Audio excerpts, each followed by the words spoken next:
Bonjour à tous, je suis David Azanco, Product Owner de 4D for iOS, et je vous propose dans cette session d'aller plus loin et voir comment construire un certain nombre de choses comme des formateurs personnalisés, des templates personnalisés, et nous allons également voir comment trouver facilement le bon template et comment créer des formulaires d'action.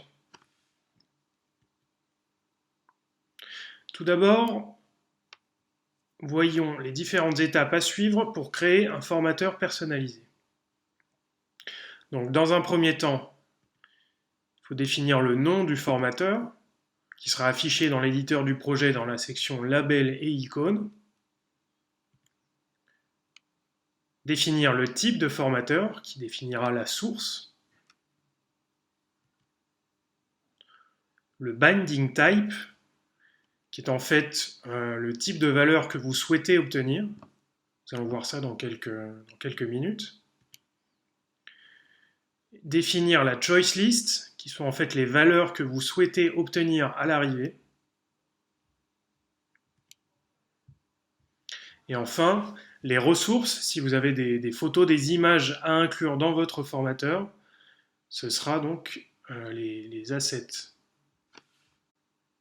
Je vous propose maintenant de voir comment un formateur booléen est construit. Donc c'est le formateur que j'ai utilisé dans la session 1 de 4D for iOS. Et donc, nous allons voir dans notre application ce que ça donne et ce que nous allons obtenir. Donc en fait, c'est ce statut qui est à la base un booléen, et on veut donc obtenir à la place de true or false, to do ou done, pardon. Donc, on va voir où est-ce que ça se situe dans notre base. Donc ici, j'ai un dossier ressources, mobile, formateur, dans lequel je vais mettre tous mes formateurs personnalisés. Et donc, on va voir comment il est construit. Donc, on a bien le nom de notre formateur qui est booléan. Le type, donc la source, c'est bien un booléen. Binding, on veut obtenir du texte. Donc, pour avoir du texte côté Swift, on va mettre localized text. Et pour finir, nous voulons afficher to do au lieu de false et done au lieu de true. Donc, nous allons mettre to do et done comme valeur de la choice list. Comme je vous l'ai dit, c'est un fichier à mettre dans le dossier ressources mobile formateur boolean. Et donc, il sera ensuite disponible ici dans label et icônes. Si je vais sur ma table Customer et je prends mon status, qu'il est déjà sélectionné, mais vous voyez qu'il est disponible dans la liste, prêt à être sélectionné et utilisé. Donc, il y a un certain nombre de formateurs qui sont déjà disponibles dans la documentation, y compris des formateurs qui contiennent du code Swift, qui sont des formateurs avancés qui vont vous permettre d'interagir avec les champs.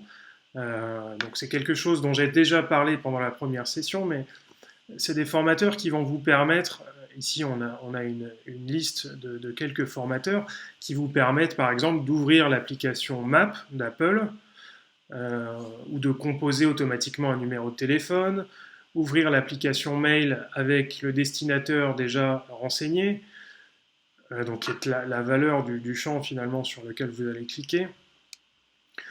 Et donc, regardons par exemple pour Map, si je clique sur Adresse, qui a donc un formateur adresse appliqué, je vais pouvoir effectivement ouvrir l'application Map.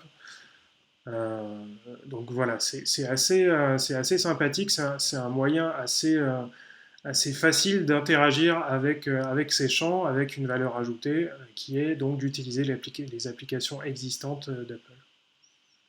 Donc maintenant que vous savez comment construire un formateur assez facilement, je vous propose donc de revenir à notre présentation et de voir comment construire l'étape 2, donc des templates.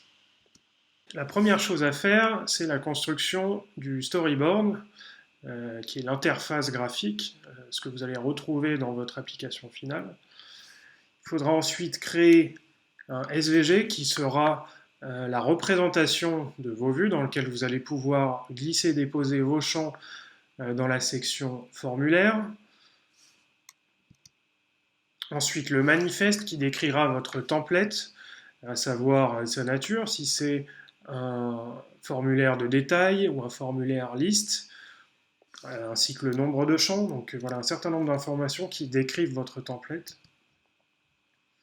Et enfin, si vous avez certaines compétences en termes de design, vous pouvez aussi designer l'icône de votre template. Donc, je vous propose de regarder ce qui se passe donc dans le storyboard et les différentes étapes nécessaires pour construire votre modèle. Donc, la première étape est de choisir les objets nécessaires à votre projet, comme par exemple si vous voulez inclure des images, des labels, ce genre de choses. Ensuite, vous allez devoir positionner vos éléments en utilisant les contraintes. Et pour terminer, ajouter des tags pour que vos champs soient bien remplacés lors de la construction du projet. Je vous recommande vivement de commencer à construire votre template en utilisant un modèle existant ou un modèle vide, prêt à l'emploi, qui est disponible dans la documentation, parce que les vues et les transitions sont déjà incluses et prêtes à l'emploi. Donc, je vous propose de découvrir le template que nous allons réaliser, qui est donc celui-ci. Donc en bref, ce template vous permettra de mettre autant de champs que vous le souhaitez, de la manière la plus simple possible en utilisant ce qu'on appelle les stack view, qui est un objet disponible dans la bibliothèque d'objets Xcode et qui a la particularité de s'adapter automatiquement en fonction du contenu qu'elle contient. Donc nous allons voir cela plus en détail lors de la construction du template. Et je vous propose tout de suite d'ouvrir notre template vide. Je viens ouvrir un template dans lequel j'ai déjà inclus un certain nombre de choses, comme par exemple mon icône, mon manifeste, ici, qui décrit mon template. Donc c'est un listform, son nom et le nombre de champs dans mon listform. Et le SVG qu'on retrouve dans mon onglet Forms. Voilà notre SVG. Donc, je vais maintenant ouvrir mon template, donc Source, Forms, Tables, Table, et j'ouvre mon storyboard.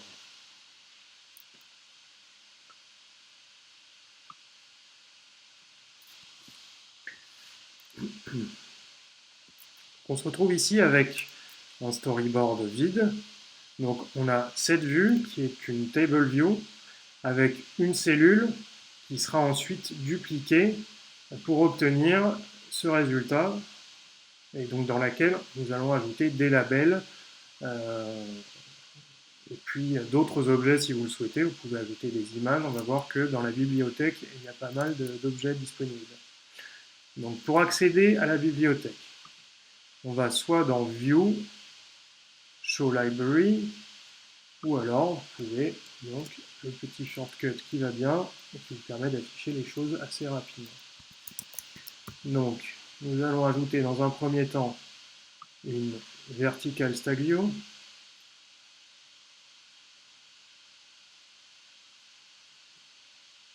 Voilà, à laquelle nous allons appliquer quelques contraintes pour qu'elle occupe tout l'espace disponible de ma cellule. Voilà. On voit que ma première stack view occupe bien tout l'espace. Je vais ajouter maintenant une stack view horizontale cette fois-ci. Donc on a une stack view verticale dans laquelle on a mis une horizontale. Maintenant on va ajouter une vue classique. Vous voyez qu'il y a quand même pas mal d'éléments disponibles dans cette bibliothèque. Donc je vais ajouter une vue dans laquelle il n'y a pas de contrainte à gérer dans la mesure où on utilise ces stack view. Maintenant on va ajouter nos labels. Donc voilà, on a un premier champ, un premier label pardon, qui est disponible maintenant, et on va lui appliquer des contraintes pour le positionner correctement. Voilà, donc on a notre premier label qui est positionné, et on a quasiment terminé ici. Alors, première étape, c'est de sélectionner nos deux stack view, et on veut que si on duplique ce label, ce label est la même taille que le label qu'on va dupliquer. Vous allez voir dans un instant que ce que je raconte a quand même un peu de sens. Donc, je fais une distribution fill equally pour mes deux stack view. Et donc maintenant, je vais, pour me faciliter la tâche, ajouter les tags. Comme ça, j'aurai plus qu'à remplacer. Alors, les tags vont nous permettre de, par exemple, imaginons que je suis sur mon champ 1 ici. Je veux que ça matche avec donc, le champ 1 qui est ici. Donc, les tags vont nous permettre de bien reporter les valeurs aux bons endroits. Donc, je me suis fait un petit fichier tag pour me permettre d'aller un peu plus vite. Donc, je me positionne ici dans les attributes, dans les Identity Inspector, pardon, dans User Define Runtime Attributes. Je vais créer une nouvelle ligne dans laquelle je mets Bind to Record Field 1.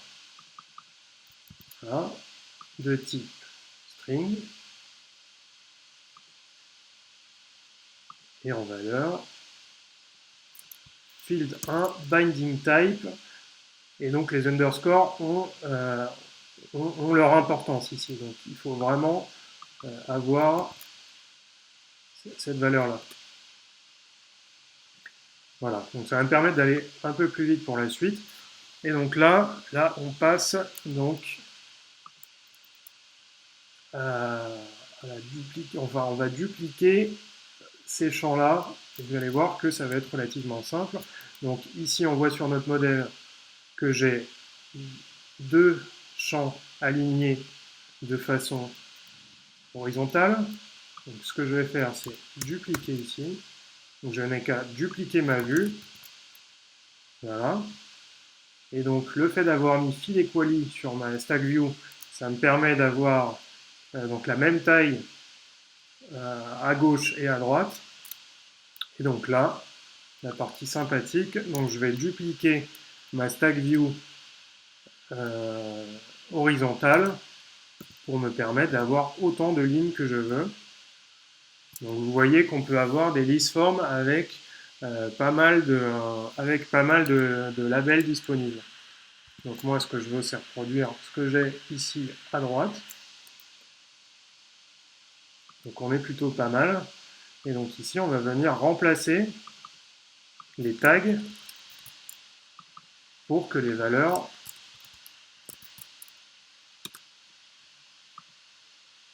soient bien affichées lors du build.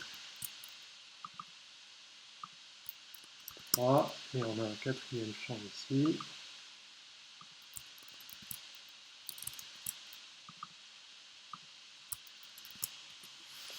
Voilà, donc en l'état, mon template fonctionne, c'est-à-dire que mes valeurs de champ seront bien affichées, dans la mesure où j'ai bien mes tags, j'ai bien mon SVG qui correspond ici, donc j'ai 4 champs, j'ai 4 tags, donc les valeurs seront bien disponibles. Ce que je vais pouvoir faire ici, pour essayer d'avoir quelque chose de sympathique comme j'ai ici, c'est par exemple mettre des polices personnalisées. Donc je clique sur mon premier label en haut à gauche et ici j'ai donc ici on est sur les attributes inspector, et donc ça ressemble un petit peu à la property list qu'on a dans 4D avec un certain nombre d'options. Donc on va pouvoir ici changer l'alignement, on va pouvoir choisir une police personnalisée. Donc par défaut on est sur une police système, mais nous ce qu'on veut c'est choisir une police custom. Et vous allez pouvoir choisir un certain nombre de polices qui sont déjà disponibles. Celle-là me va bien, donc je vais rester sur celle-ci. Ici, on va choisir du custom, bold. Et puis, on peut changer les couleurs. On a la background color, qui est la couleur dominante de votre template, que vous allez pouvoir appliquer. Donc ici, on voit bien dans le résultat que la couleur background color a bien été sélectionnée. Donc on peut faire la même chose. Donc voilà, on se retrouve finalement avec ce genre de choses assez sympathiques, donc avec voilà, un certain nombre de changements possibles comme la police personnalisée, les couleurs, la couleur de fond. Vous voyez ici, il y a une couleur de fond qu'on peut appliquer. On peut appliquer une background color aussi. Voilà, on peut changer la fonte. Si je vais mettre white color. Donc voilà, vous avez un tas d'options qui sont disponibles pour vous permettre de construire vos propres templates assez facilement. Et comme vous avez pu le constater, les stack views sont très faciles à manipuler et permettent de construire vos vues assez rapidement sans trop de gestion de contraintes. Maintenant que vous avez construit votre template, vous pourriez avoir envie de le partager ou peut-être même tester d'autres templates existants pour répondre un peu mieux à vos besoins. Et c'est pourquoi nous avons imaginé un moyen de le faire simplement, directement, via l'outil. Et je suis donc très heureux et fier aujourd'hui de partager avec vous une évolution majeure du produit. Vous avez maintenant accès à une galerie de templates intégrés, directement accessibles depuis l'éditeur de projet, depuis l'onglet Forms ou Formulaire. Et cette liste est basée sur donc une liste dynamique issue de GitHub. Donc tous ces templates sont hébergés sur GitHub, peuvent être modifiés, forkés, vous pouvez les réutiliser comme vous souhaitez. Et donc ils sont tous prêts à être utilisés et intégrés avec une interface sur 4D for iOS qui a été revue et conçue pour utiliser vos templates et travailler rapidement avec. Donc la seule chose à faire de votre côté, c'est de cliquer sur le template que vous souhaitez intégrer et vous allez pouvoir commencer à travailler avec ce template sélectionné. Une fois le template téléchargé, vous pouvez le modifier, l'adapter à vos besoins et puis même derrière le partager si vous souhaitez le partager avec la communauté. Donc comme vous pouvez le voir, en list form, ici, quand je clique sur ma liste de templates, j'ai un bouton assez particulier, j'ai le même en detail form ici, si je viens là. Et donc ce que je vais faire, c'est cliquer pour avoir la liste complète de tous les templates disponibles. Donc vous pouvez voir que c'est assez dynamique, hein, il y a des petits gifs animés qui vous montrent un petit peu un aperçu de ce que ça peut donner. Donc il ne vous reste plus qu'à cliquer sur le template que vous souhaitez intégrer. Si moi je veux Client List, donc je clique dessus et 4D for iOS se charge de tout le processus d'installation pour vous aider à travailler le plus rapidement et le plus efficacement possible. Il peut arriver qu'il manque un certain nombre de choses que vous souhaiteriez intégrer à ce template. Donc la chose à faire, c'est d'aller ouvrir ici dans nos ressources mobile, forme, liste. Ici, on peut retrouver le template qu'on vient de télécharger. Et ce qu'on va faire, c'est dézipper ce template. Donc le fait de le dézipper, il sera disponible ici. Ici, on a le template qu'on vient de télécharger sur GitHub, on le voit à la petite icône. Et ici, le template qu'on vient de dézipper. Donc ce qu'on va faire, c'est revenir ici et on va pouvoir double-cliquer sur package.swift. Ça va nous permettre d'effectuer directement depuis Xcode les modifications telles qu'on a pu les réaliser tout à l'heure. Hein. Donc il s'agit de changer un certain nombre de choses comme les couleurs, ajouter des objets, ajouter les tags aux objets qu'on vient d'ajouter. Donc ici, on va pouvoir retrouver dans Source, Forms, Table, notre storyboard de tout à l'heure.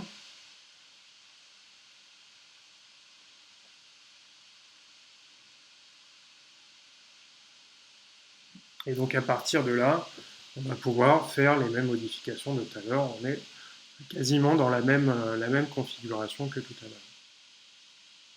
Voilà.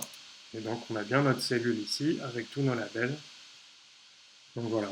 Donc maintenant qu'on sait construire nos formateurs et nos templates, je vous propose d'aller faire un tour du côté des actions.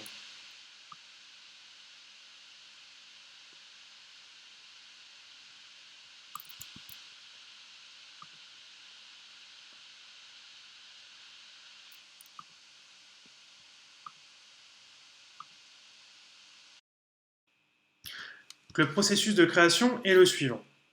Vous allez devoir, dans un premier temps, créer votre formulaire d'action depuis la section Action, créer la onMobileAppAction database méthode pour appeler vos méthodes 4D,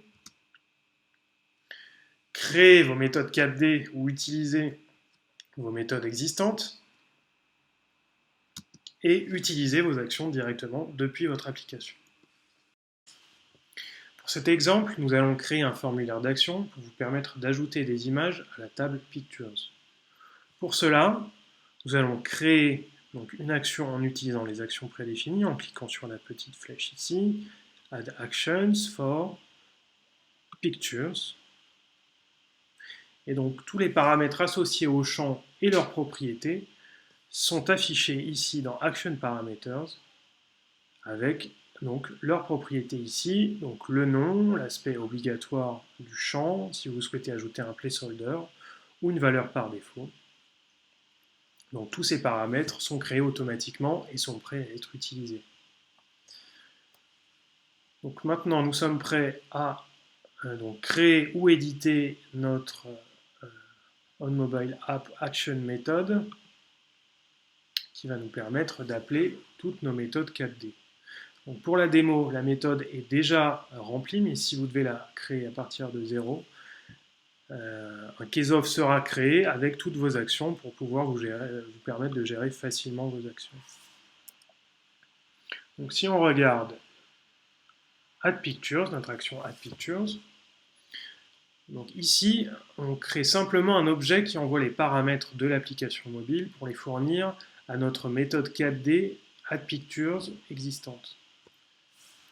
Donc si on regarde Add Pictures ici, donc on crée dans un premier temps une nouvelle référence, puis on récupère les paramètres que nous communique la méthode base. On l'associe ensuite donc aux parents et on la sauvegarde. Ensuite, il faudra donc notifier l'application que l'action est réussie et ensuite notifier l'application pour mettre à jour la sélection. Donc, si on regarde côté appli, si je viens ici sur donc, ma table Pictures, je vais pouvoir créer Add, donc j'ai bien mon action Add qui est disponible ici, avec les paramètres que j'ai définis, donc qui sont le titre, la date et la photo. Et donc ça va nous permettre d'ajouter donc session 2, la date du jour, et je vais prendre une photo qui est disponible dans la librairie.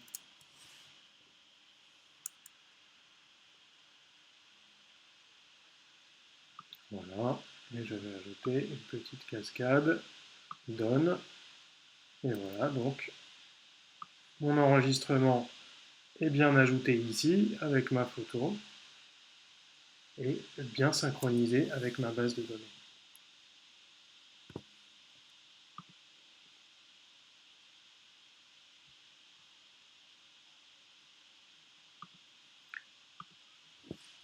Donc, tous les templates et les formateurs que nous avons vus aujourd'hui sont disponibles dans la documentation de 4D for iOS. Vous pouvez les télécharger, les utiliser, commencer à les intégrer à vos projets, en espérant que ça fonctionne bien pour vous et que vous pourrez construire vos projets 4D for iOS assez facilement. Je vous remercie pour votre attention et je vous dis à très bientôt.